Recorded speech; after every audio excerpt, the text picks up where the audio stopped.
Good afternoon, assalamu alaikum everyone. Welcome to another testing video from BPEC. This time it's at Shenington. And what I'm going to do is I'm actually going to cut forward from here. This was testing from Saturday. I'm going to cut forward because I'm pretty terrible coming out of the pit. So here we go, about 6 minutes into the session for a hot lap, isn't it? Yeah, Shenington was quite interesting. I've never been a big fan of Shenignton as a circuit, but it's decent fun in a BPEC car, and it's probably even more fun in a road track. There's essentially 4 braking zones. This is, well, the main braking zone, the hairpin at turn 2. There was a tiny braking zone through turns 1 and 2. But yeah, Shenington's fairly dull. There's not a lot to it, but the stuff that is there is very difficult, to be fair. I mean, that chicane is one of them. You can take the curb going into the corner, you can take the curb on the apex of the left, you can avoid it. Which way is better, I don't know. And then through this hairpin, I was just getting so much understeer. It was so hard to actually get the front turned. And then when you do get the cart rotated, then the rear end's trying to step out on you like crazy. Through that left, you want to ride the curb, but you have to essentially drive on a tightrope through that curb so that you don't take too much and you grind on the stub axle, and not too little so that it would essentially spit you out. And as you can see there, I actually took a little bit of curb on the apex of the hairpin. To be honest, it wasn't terrible. I quite like using the curb through that right-hander, but I'd seen a few people who didn't use the curb and were faster than me. So not one of my best circuits, if I'm being completely honest, but yeah, I don't really mind driving at Shenington too much in these BPEC carts. In Club 100 carts, yeah, no thank you. So let's go for a little lap. I don't know how this is. Again, you just want to kind of gradually go over that curb on the left and then just kind of power brake through the right hand and just get on the power as early as you can. Let the cart out, cut all the way out through the left, back over to the left-hand side of the circuit. You get on the brakes and nice and early on the power. You can use a curb on exit. I've seen some people use it. I've seen other people not using it. It depends how much speed you're carrying out the corner. All over the curb through the right, and then as early as you can on the power through the left. I tried to take a little bit of apex curb that time round, and I don't think it worked out very well. There were some drivers who were able to take that curb, but it's difficult, and it's kind of a risk versus reward thing. If you get it right, it's great. And here I see Jess Alexander closing in, so I decide, you know what, let's try to learn up from the maestro and see how Jess drives and what they do differently to me. And already, well, what they do differently is they go a lot quicker than me here. Bye, Jess. But still kind of in eyesight, so I can kind of see where I'm going wrong. They used a lot more of the exit curb coming out of that corner, but they don't really use much curb going into this right, and they did use curb going through the left-hander. So again, one of the things that I've kind of noticed, because for those people who aren't familiar with BPEC, we all run different chassis. So the number 1 car has a different chassis to what we've got. There are other teams that run with the same chassis that I run. So different chassis behave in different ways. So sometimes just because someone who's very quick is taking a certain line doesn't necessarily mean that that might work for you. The important thing is to essentially try out what they're doing, try it enough times so that you've got an idea of how it should work, and then decide whether that method makes sense. In my case, none of it makes sense. I don't know what I'm doing. I can't drive to save my life at the moment. We've kind of hit a bit of a slump, and I try to get on the curb. It doesn't quite work. But the main thing is I essentially got 1.5 laps behind Jess to figure out what some cool lines are and some things I can try. This is one of the things that I'm trying, taking a much wider line into that final corner and seeing how that pans out. And to be honest, I think it wasn't too bad. So I did a 49.9 on the previous lap, and that time around 49.5, so not bad. We get really nice curb and on the power nice and early as well, so I'm quite happy with how I took turns 1 and 2, and you can see it's a good exit because I'm dead even on my PB. No red dots on the Alfano, although a red dot does appear as I get on the brakes. Nice and early on the power again, up on the curb, and almost pulling a 10th back, but kind of dead even with my previous personal best. I started learning how to take this left-hander better. Again, I carried a bit more speed, but as a result, I'm tighter to the right, which ends up costing me about 2 tenths. So you can see on the Alfano, I've gone from green to red. Again, on the brakes, too late on the brakes, missed the apex, and now I'm a lot down. So that's going to be a very slow lap. Another 49.9. Again, not quite getting that front end to turn in, so that's going to cost me a little bit of time through turns 1 and 2. But I did carry a lot of speed, so I'm actually up on my personal best, and this is why an Alfano is so useful, because you can watch the footage back, or even while you're in the car, you can see what your delta is, and you can figure out, oh, okay, that line that I tried, how much time did I gain or lose, or that mistake that I made, how much time did I lose? And sometimes I found that I didn't lose that much time, so I've then tried to turn that mistake, missing the apex, try to turn that into taking a slightly wider line into a corner, and that time round much better run through the final corner. So this is probably going to be a 49.7, I think.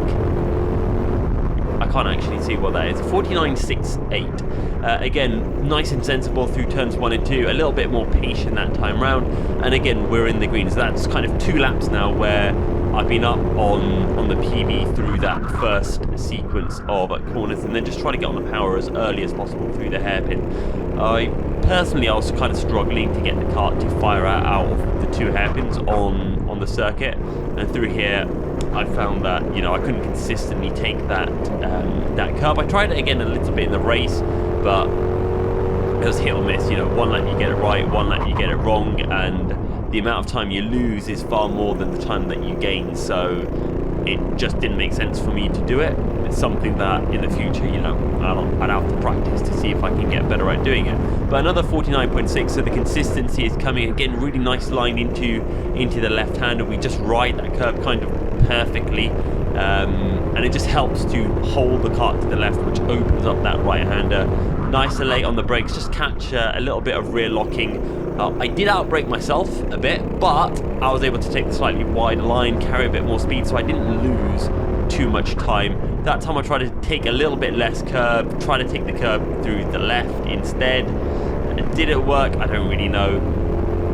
And that's kind of what I found at Shenington. There was, again, as I mentioned before, there's a lot of different lines that you can take, and I tried to take a bunch of those different lines, and what I found is there wasn't a huge amount of difference between them, so it's hard to tell which one was quicker, or if it was quicker because I was taking the other line wrong, and so on and so forth. Like that, I didn't really take the curb through the left, which meant that I was a bit unsettled going into the right, so now I'm a 10th down. So through turns 1 and 2, I kind of knew what I had to do. That was self-explanatory. Into this corner, again, I don't know, just trying to get the kart to pick up out of the corner, but just really struggling. And I think maybe for some people who do lots of owner karting, these kind of lines or how we drive in BPEC isn't useful, just because we don't have a huge amount of pickup coming out of corners, so you can't really throw the car into a corner and then hope that the car picks up coming out. You have to be a lot more sensible and sort your kart out before you get on the power, before you get to the apex, I think. Whereas I think in a Rotax or a TKM or anything like that, you can properly send it into a corner and then let the car pick up the speed coming out. Whereas I think the BPEC karts really punish you if you make a little mistake and you drop a bit of corner speed. We seem to have got that hairpin fairly good, so let's see if we get this right. Oh, that actually looks fairly nice. Come on the power early. Yes, that's the one, and we're going to open up this corner. We're still 1 green dot, are we? We're nearly on 2. So this is one of the best laps that we've had so far in this session. Are we going to go tight on the brakes? No, nice and wide, and now try to get on the power really early so that the car actually picks up a bit of speed on corner exit. That's looking good. So that's a 49.4, I think. Yeah, 49.4. I think at some point I get into the 49.2s. Again, decent run through the right-hander, not amazing. I don't know if that said that was my best lap. I don't think it did, but I mean, the pace has been relatively consistent, right? We started off doing a couple of 49.8s. We've gradually brought it down to 49.4s, and I'm not going to pretend like I'm some kind of amazing driver, because I'm not. I'm still learning, still trying to get better. I know that I have the pace to be up there with some of the quick people when I stop doing really stupid things, but they're able to do it consistently, whereas I'll maybe do one good lap and then all of my other laps will be 2-3 tenths of what they were able to do. So something to kind of learn. Again, nice run through the left. This time I don't try to hold it as tight through the left, but as a result I lose a little bit of time coming out of the corner. But again, it's another 49.5 on that lap, so consistently lapping in these 0.4s at 0.5s, but I'm pushing to try to find time, and that time I outbreak myself going into the hairpin. I end up dropping to tenths, but this is where I was definitely starting to gain some time, starting to realise where there was time. In a way, it was a little bit, for those people who do sim racing, the opening chicane at Monza, I've always found that's a really weird corner, as I completely outbrake myself, rear end steps out, and then I'm just catching a slide, which costs me the better part of 3 tenths. So, but even with that, it's still a 49.8 despite 2 mistakes on that lap. But yeah, so Monza turn 1 I find really weird, because you feel like you're driving it right, and then all of a sudden you brake a little bit later, you do a tiny change, and you end up gaining 2-3 tenths out of the corner.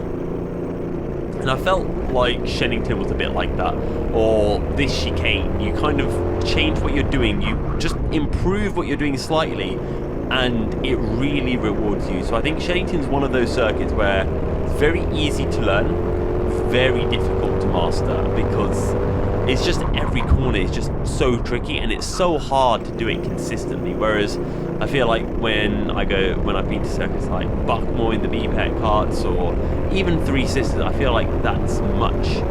Actually, Three Sisters was quite difficult to master, but Buckmore's I felt was quite an easy circuit to be consistently quick at. Whereas here, it felt like you had to put so much thought into what I was doing. But we've caught up to a group of clubman karts. So this is the lowest of the 4 categories in BPEC. So I'm currently racing in the 2nd category, the Super Pro category. The only category above are the elites, and we are currently 2nd in the Super Pro Championship as well. So we're not, slow. It's just that a few of those elite drivers are really, really fast. And again, we get a nice exit out of that final corner, so we're going to sit in the slipstream, and we're going to pull to the inside, and we're going to be able to squeeze up the inside. Again, it's practice, so I don't want to do anything too crazy. It's not worth breaking the car to... Sorry, I've got a little cold. It's not worth breaking the car to... And I sneeze again at the exact same point. But as I was saying, it's not worth breaking the car just to practice an overtake.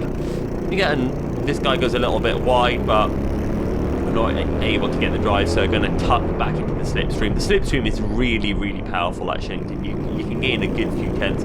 He goes a little bit wide. I'm going to be able to open up this corner a touch more than him, sit behind, give him a little push, and wait for the gap to open up. He essentially kind of points me through, and through we go. Now, this car up ahead has a yellow number plate, which would suggest it's an elite car, but it's the first time I've ever seen them, so I think they just showed up for testing for this weekend.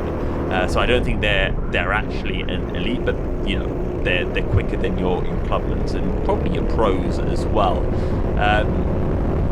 But again, I was happy-ish with my pace in testing. There's always more to improve, but yeah, considering this isn't one of my better tracks, I'm not too fussed about it.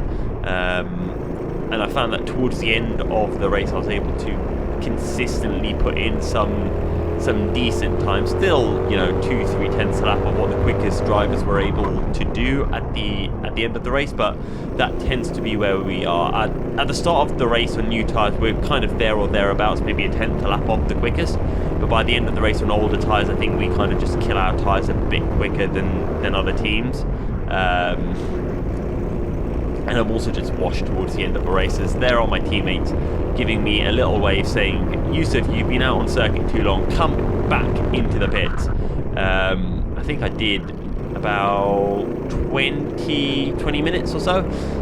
But I figured, I've got the cam box on, need to get some footage in, so I don't know, I hope this has been somewhat useful to you guys. Anyone watching this, if you've got a race at Shenington, whether that's in BPEC, whether that's in Club 100, whether that's in owner karting, I'm sure there's probably something that you can take away from this by seeing, you know, quick drivers like Jess Alexander come past me, seeing what they do, seeing what I'm doing to gain on clubmans around me, seeing what I do to lose time on people like Jess.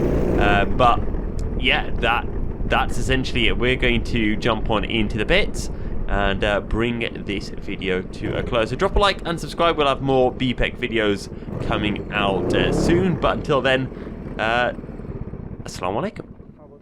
Oh, I don't like it. It's not rotating how it used to.